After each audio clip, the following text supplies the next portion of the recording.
Ang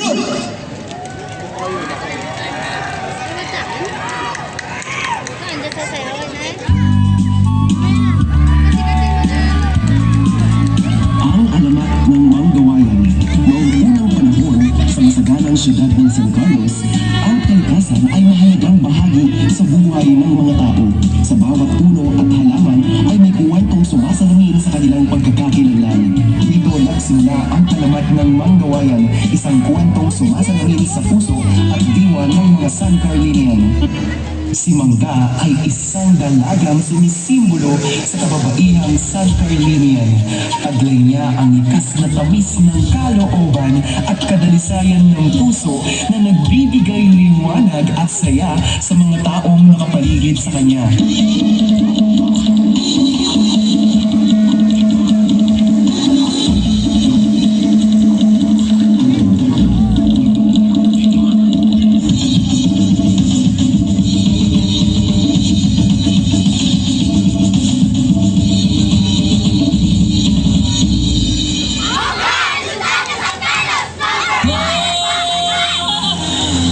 Kawayan ay isang binatang sumisimbolo sa mga kalalakihang San Carlinian. Kilala siya sa kanyang lakas, tibay ng kalooban at matatag na paninindigan. Tulad ng kawayan, siya ay marunong yumuko sa hamon ng buhay, ngunit hindi kailanman nababali.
Pagmamahalan at pagkakaisa ni Mangga at Kawayan ang tunay na sikreto ng patuloy na pag-asenso sa syudad ng San Carlos.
kasama